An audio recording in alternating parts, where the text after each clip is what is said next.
The mystery noise at night. A new home. Tom is a young boy. He is 10 years old. He has a sister named Lisa. She is 8 years old. Tom and Lisa live with their mother and father. Tom's family moves to a new house. The house is old and big. It has 2 floors. It also has an attic and a basement. The attic is a small room under the roof. The family keeps old boxes in the attic. The basement is a room under the house. It is dark and cool in the basement. The house is in a small town. The town is quiet. There are many trees and a few houses. Tom's new house is at the end of the street. There are no neighbors close by. The yard is large with a big oak tree. Tom likes the tree. Nighttime worries. It is evening. The sun is going down. Tom's family finishes dinner. They are all tired from moving boxes and furniture. Tom goes to his room. Lisa goes to her room. Their rooms are on the 2nd floor. Tom's room is large. There is a bed, a desk, and a closet. The window in Tom's room looks out to the yard. Tom can see the oak tree from his window. The sky is getting dark. Tom feels a little nervous. The new house is strange to him. At night, the house is very quiet. The walls and floors sometimes make small sounds. Tom is not used to these sounds. He thinks the house is a little scary at night. Tom's mother comes to say good night. She kisses Tom on the forehead. "Good night, Tom," she says softly. "Try to sleep. We have a lot to do tomorrow." "Good night, Mom," Tom says. He turns off the lamp. He lies in bed. The room is dark, but some moonlight comes through the window. Tom closes his eyes. The house is silent now. Lisa and his parents are already asleep. Tom starts to fall asleep too. The first strange noise. Suddenly, Tom hears a noise. It is a faint sound. Tom opens his eyes. He sits up in bed. The noise is coming from outside his room. It sounds like a creaking floorboard or a footstep. It is a slow, soft creak. Tom's heart beats fast. He listens carefully. Maybe it is just the wind, he thinks. He stays still and quiet. A few seconds pass. Then he hears another noise. It is a slight thump, like something falling gently on the floor. Tom is scared, but he is also curious. He gets out of bed quietly. He walks to his bedroom door. His hands are shaking a little. He opens the door and looks into the dark hallway. The hallway light is off. It is very dark, but Tom can see a little because of the moonlight from a window at the end of the hall. "Hello?" Tom whispers into the darkness. There is no answer. Tom steps into the hallway. The floor is cold under his bare feet. He listens again. The house is quiet now. He hears nothing but the soft ticking of a clock downstairs. Tom slowly walks down the hall. He stops at Lisa's room. Her door is closed. He can hear Lisa snoring softly. She is asleep. Tom moves on. He looks into his parents' room. The door is open a crack. He can see his father sleeping. His father makes a light snore. Everything seems normal there. The noise did not come from his parents or Lisa. Tom wonders what made the sound. He remembers that the house is old. Old houses can make noises. Wood can move a little when the air changes or when the wind blows. Tom decides it was probably nothing. Maybe the house is just settling. That is what Tom's dad calls it when an old house makes random sounds. The house is settling. Tom goes back to his room. He closes his door softly. He gets back into bed. Tom tries to calm down. He stays awake for a while, listening. He hears nothing now. After some time, Tom finally falls asleep. Breakfast talk. The next morning, the family eats breakfast together. The sun is bright and the house does not feel scary now. Tom feels better in the daylight. His mother is pouring milk into Lisa's cereal. Tom decides to tell his family about the noise he heard. "Last night I heard something," Tom says. His mother looks at him with a small smile. "Heard what, dear?" "I heard a noise in the hallway," Tom explains. "It was like a footstep or a creaking floor." Tom's father is drinking coffee. He lowers his cup and listens.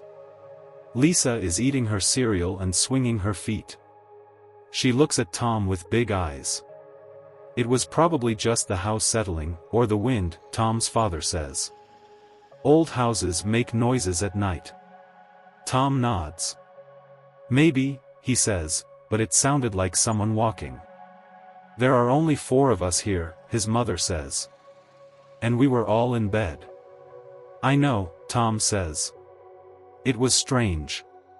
Lisa giggles. "Maybe it was a ghost," she says playfully. Tom frowns. He does not like that idea. Their mother shakes her head. "There are no such things as ghosts, Lisa." Lisa shrugs and continues eating. Tom is still thinking about the noise. He is not sure what it was. It did sound like a footstep, and then something dropping softly. The plan with Sam.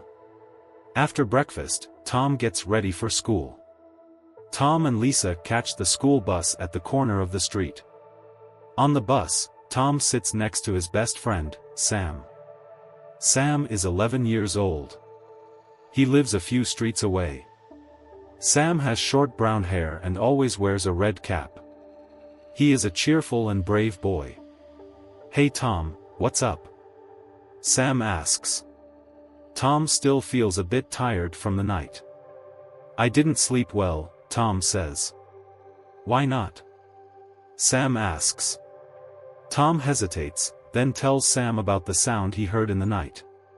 He describes the creaking and the thump. Sam's eyes widen with excitement. "That sounds like a mystery," Sam says. Tom is glad that Sam seems interested and not laughing. "It was a little scary," Tom admits. "Maybe your house is haunted," Sam says in a spooky voice. He wiggles his fingers like a ghost. Tom rolls his eyes but smiles. "I don't think so. Ghosts are not real." Sam shrugs. "Well, maybe someone was there. Did you check everything?" Tom nods. He tells Sam how he got up and looked around, but he saw nothing. "Doors and windows locked?" Sam asks. Tom pauses. He is not sure. "We lock the doors at night, yes. I think the windows were closed." Sam looks thoughtful. "If it happens again, we should investigate." "You want to help me investigate a noise?" Tom asks. "Sure," Sam says, grinning. "It will be fun, like a detective game." Tom feels less scared now that Sam is on his side. They agree to talk after school and maybe plan something. At school, Tom tries to focus on lessons, but he keeps wondering about the noise. Was it just the wind or the house? Or was someone there? He even thinks about Lisa's joke of a ghost. He knows ghosts are not real, but the idea still makes him a bit uneasy. After school, Tom and Sam walk home together since Sam's house is on the way. Sam is eager to talk more about the mystery noise. "I have an idea," Sam says. "If the noise happens again, we can try to catch what is making it." "Catch it? How?" Tom asks, curious. "I can sleep over at your house one night," Sam suggests. "Then we both can listen. 2 people can be more alert than 1. If something is there, we might see it together." Tom thinks this is a good idea. He likes the idea of not being alone if the noise comes again. I will ask my mom if you can sleep over tomorrow night. It is Friday, Tom says. Friday night is good because there is no school the next day. Cool, Sam replies. This will be like an adventure. Tom smiles. He feels better with a friend's help. That evening, Tom asks his parents if Sam can sleep over on Friday night.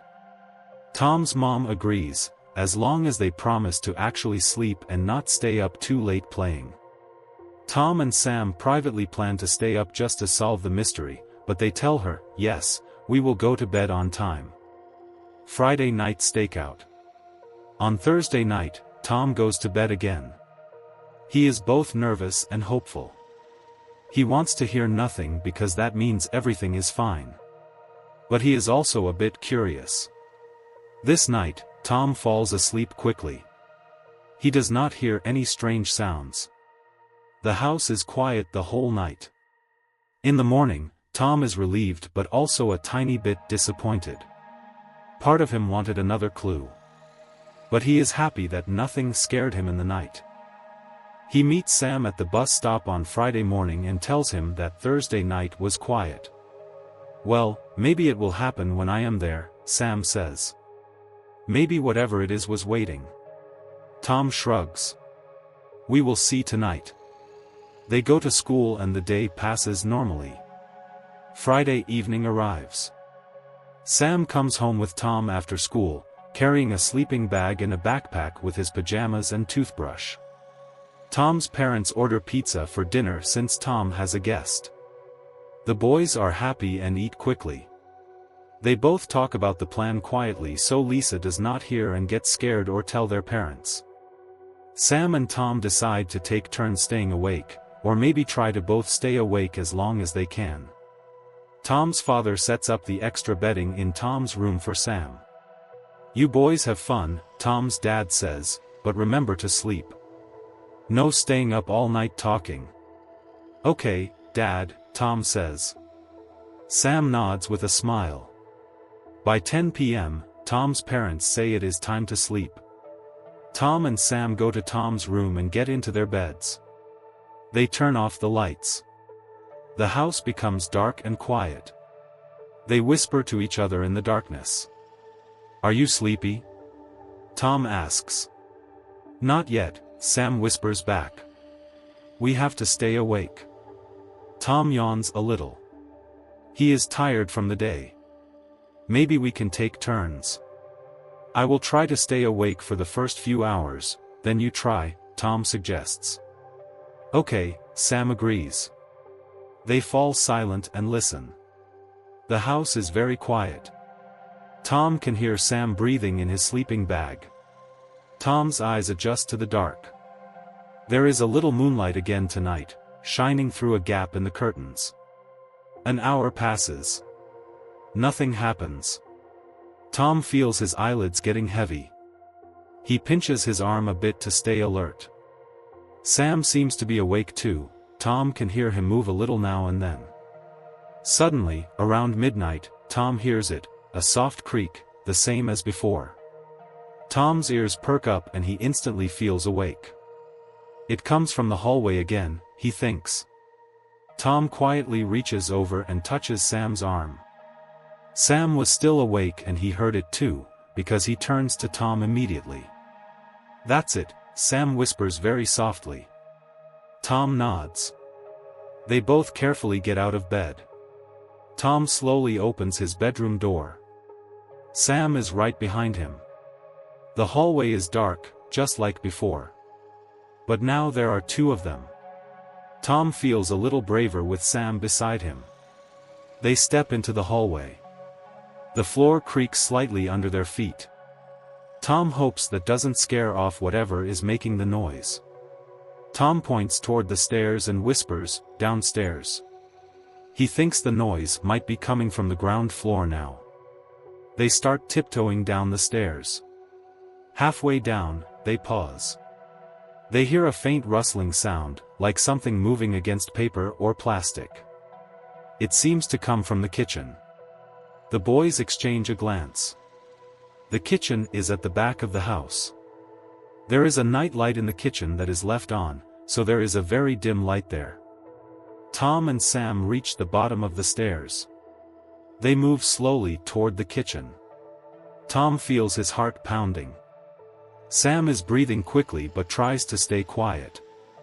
When they reach the kitchen doorway, Tom carefully peeks inside.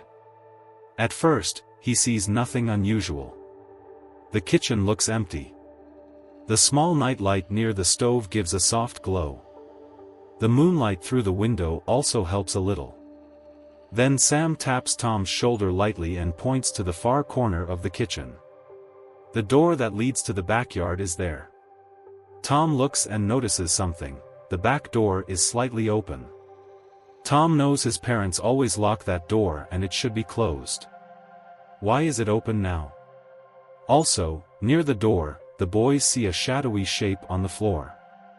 It's low to the ground and not very large, perhaps the size of a small child or an animal. It seems to be moving a little, but very quietly. Tom squints, trying to see. Sam whispers, "Who is that?" Tom isn't sure what to do. If it is a person, maybe a thief, they should be careful. If it is an animal, it might run away. Suddenly, the shape moves quickly. There is a soft clatter as something falls, perhaps a small pan or lid that was on the counter. The shape darts towards the open door, and in a flash, it is gone outside. Tom and Sam jump a little at the sudden movement. Tom's hand accidentally hits the light switch on the wall. The kitchen light comes on brightly. They look around the kitchen. The back door is now fully open, swaying a bit. A metal lid from a pot is on the floor, still spinning slightly, which means it was knocked off just now. Tom runs to the back door and carefully peers into the backyard. He sees nothing except darkness and the vague shapes of trees and the lawn in the moonlight. Whatever it was has vanished into the night. Sam comes to the door as well. "Did you see it?" Sam asks. "I just saw a shadow," Tom says quietly. "It was small and fast. Maybe it was a dog or something?" Sam says, sounding unsure. Tom frowns. A dog could push open the door if it was not shut tight. But why would a dog come inside? They look around the kitchen more. Tom notices that on the counter, a loaf of bread that was there before is now on the floor. The plastic bag of bread is torn open. "It was trying to get food," Tom says, pointing to the bread. Sam nods. "So it might be an animal. Maybe a raccoon or a stray cat." Tom recalls the shape. It was low to the ground and fast. "It could be a cat," he says. The boys are excited and a bit scared. They close the back door firmly and lock it this time. Tom picks up the bread and the pot lid from the floor and puts them back. "We should tell your parents," Sam says. Tom agrees. They head upstairs and knock on the parents' bedroom door. Tom's father comes to the door, looking sleepy and alarmed. "What's wrong?" his father asks, concerned to see the two boys awake and looking scared. "There was something in the house," Tom says. "We heard a noise and went to see.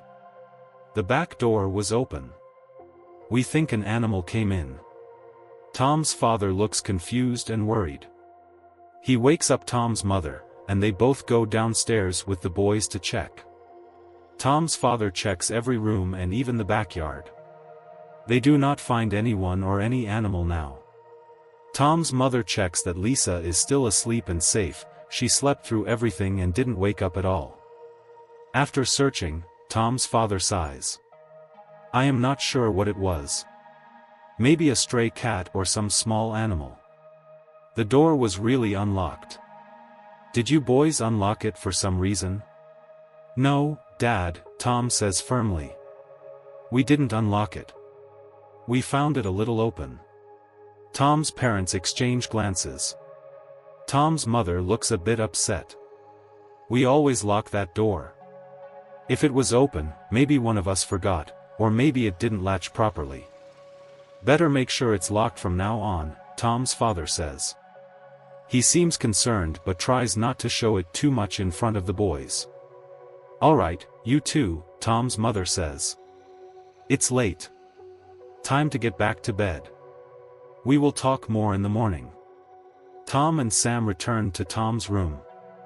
Sam lies down in his sleeping bag again. Tom lies in bed, but now he has many thoughts. They definitely saw something, but they still do not know exactly what it was. However, Tom is now almost sure it was an animal looking for food. Sam whispers, "This is exciting, but I'm a little scared too." Tom nods in the dark. "Me too. But at least it's not a ghost," he whispers with a small smile. Sam laughs quietly. "Yes, not a ghost.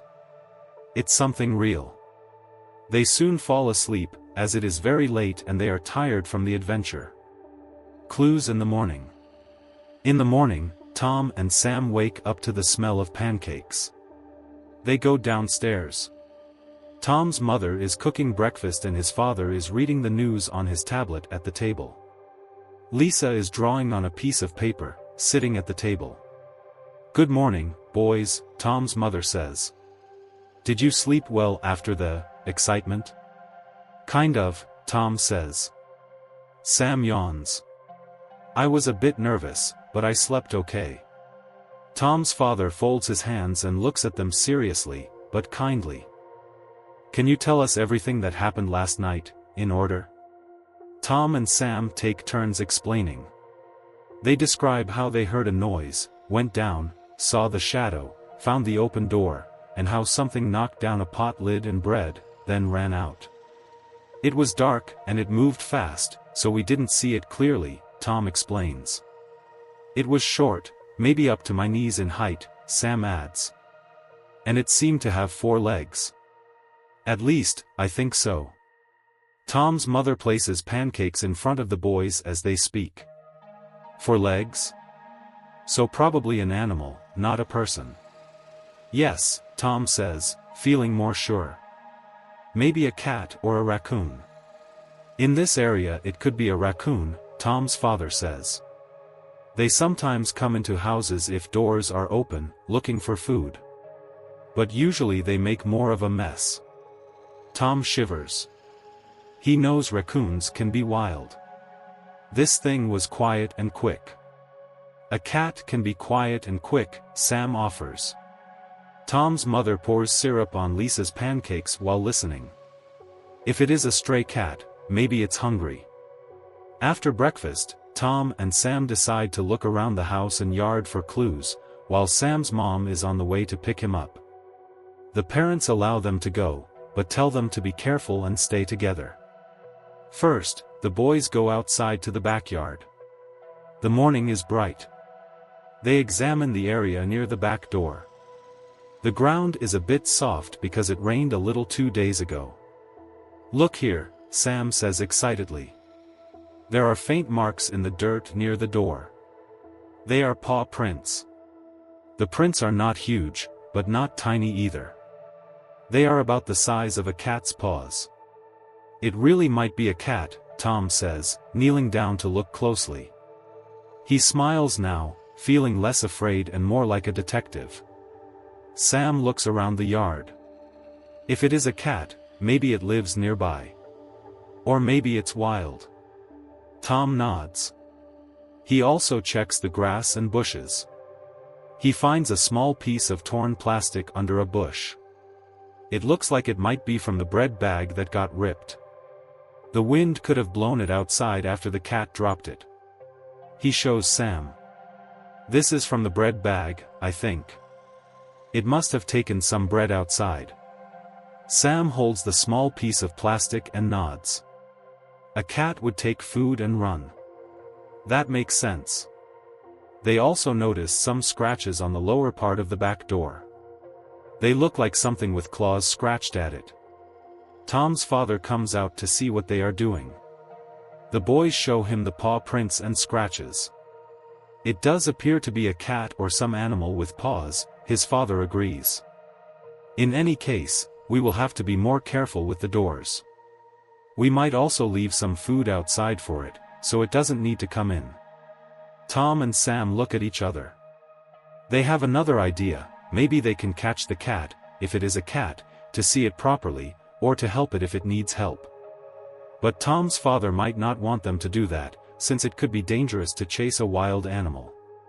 Sam's mom arrives in her car to pick him up soon after. Sam says goodbye but promises to come back soon. Sam says, "We are going to solve this mystery."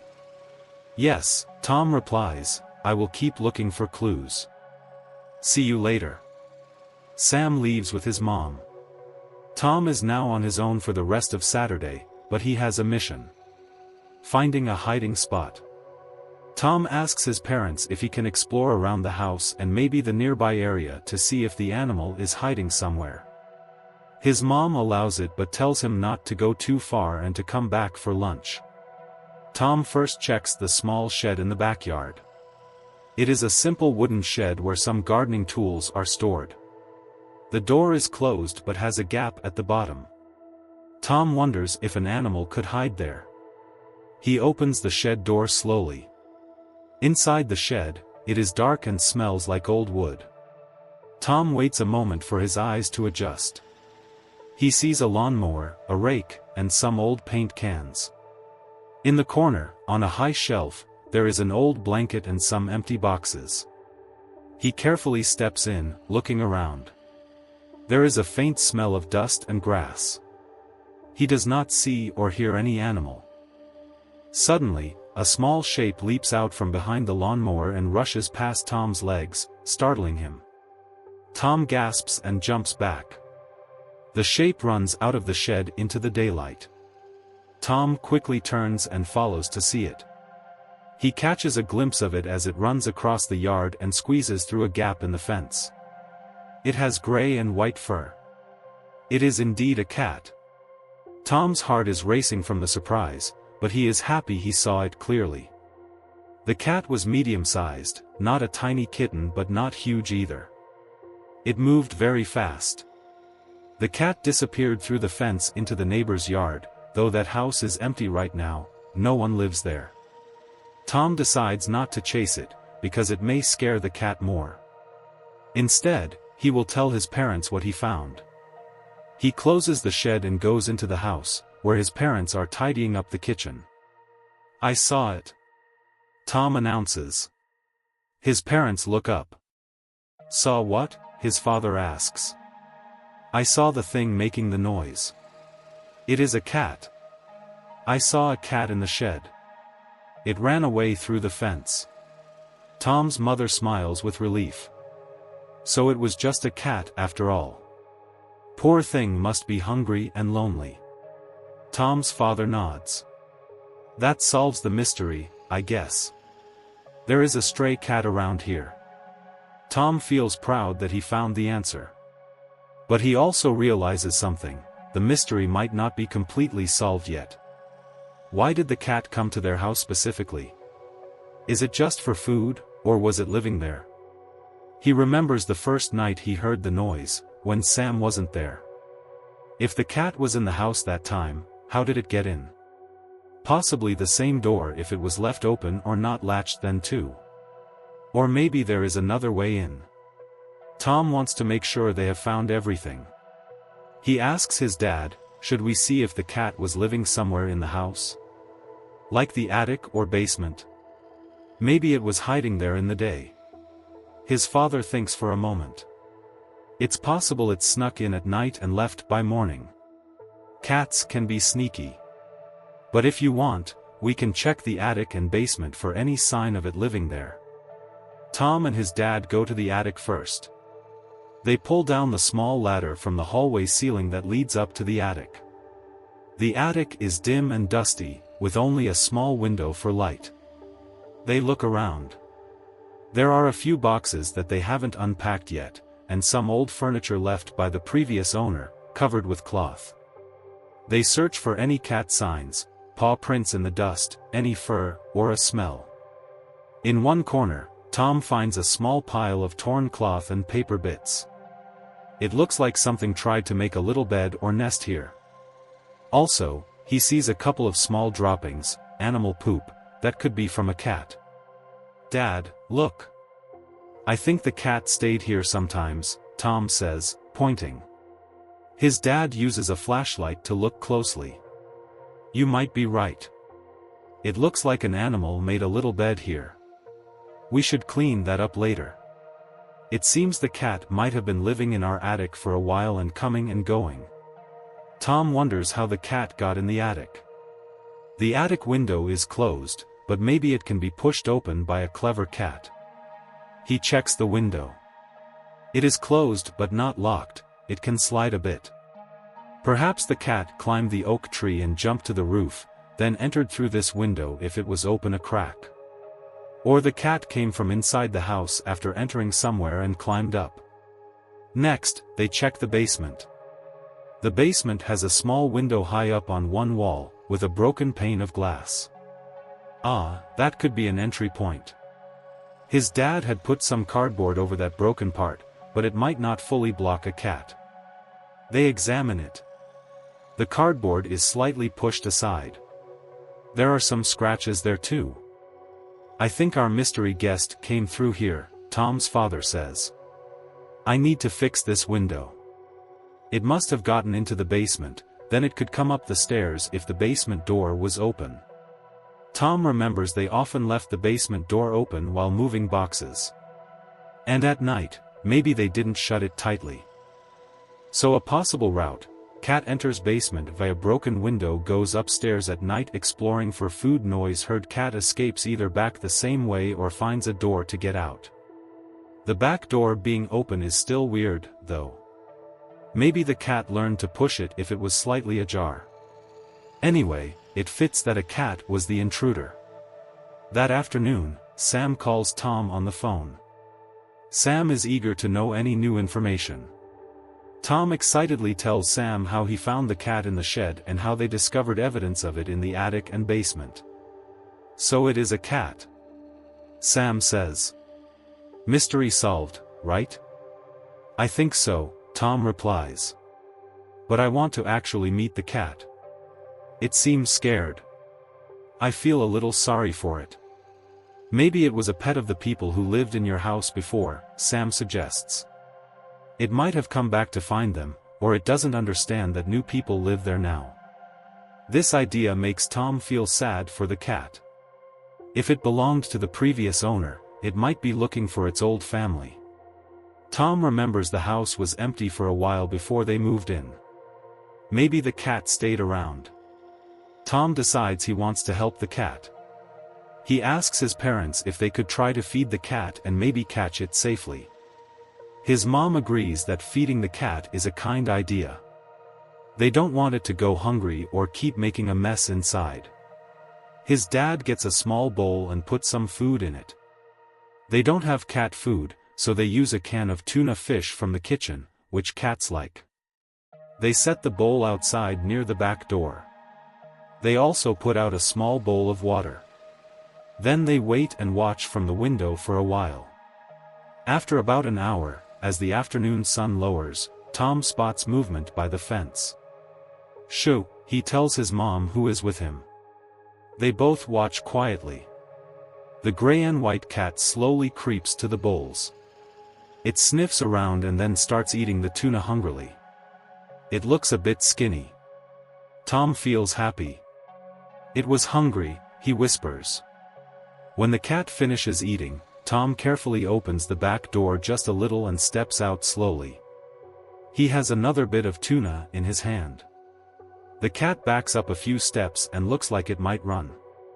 Tom crouches down, holding out the tuna with his fingers. He tries to be as still as possible. The cat hesitates, its nose twitching. "It's okay, kitty," Tom says in a gentle voice. The cat seems to decide that Tom is not a threat. It approaches slowly and then snatches the tuna from his fingers. Its rough tongue brushes Tom's fingertips as it grabs the fish. Then it retreats a couple of feet, eating the piece. Tom remains crouched quietly. The cat looks at him with bright green eyes. Now Tom can see it well. It has gray and white fur with patches of black. Its ears are a bit torn at the tips. Its face looks young. Tom wonders if it is a boy cat or girl cat. He notices something. The cat's belly looks a little large even though the cat is thin, as if it might be a mother cat who had babies or is going to have babies. He remembers some stray cats in town that had kittens in hidden places. Could that be another part of this mystery? Tom's mom quietly steps outside too, staying behind Tom. The cat tenses for a moment, but since they are not moving much, it stays. "We should give it space now," his mom whispers. They go back in slowly. The cat runs off as they stand up, but not too far, just under the oak tree, watching from a safe distance. Over dinner, they discuss the cat. Lisa is excited about possibly having a cat visitor. She wants to name it. "Let's call it Mystery," Lisa says, because it was a mysterious noise in the night. Tom chuckles. Mystery is a perfect name. Tom's father says if the cat continues to come, they might take it to a vet or a shelter to check if it has a microchip or an owner. For now, they will feed it and see if it becomes friendly. That night, Tom sleeps peacefully. He knows what the noise was and is not scared anymore. If the cat comes, he hopes it just eats the food outside and doesn't need to sneak inside. A new mystery uncovered. Early in the morning, just after sunrise, Tom wakes up to a sound again. This time, it's not a creak or a thump, but a faint meowing sound. He gets out of bed and looks out his bedroom window toward the yard.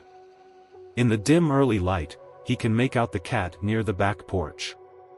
It is pawing at the back door and meowing.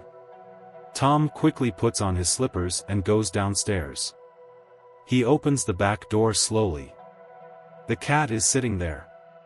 When it sees Tom, it meows louder, then turns and walks a few steps, looking back at Tom as if it wants him to follow. "What is it, kitty?" Tom asks softly. The cat walks towards the oak tree. Tom follows it across the yard. The grass is wet with morning dew. The air is cool. The cat slips through the gap in the fence toward the empty neighboring house. Tom hesitates but then carefully climbs through the fence too, determined to see why the cat is acting this way. The neighbor's yard is a bit wild since nobody lives there. There are tall bushes and an old shed there.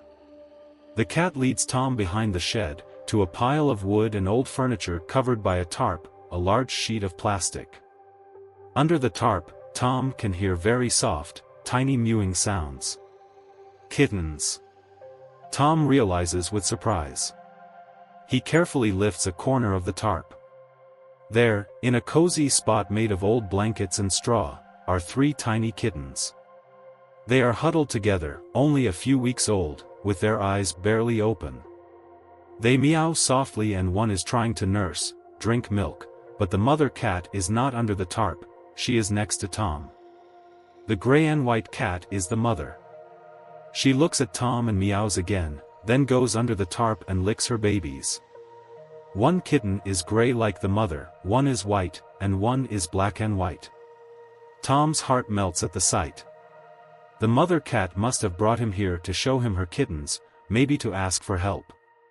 "You wanted me to find your babies, didn't you, smart girl?" Tom says gently.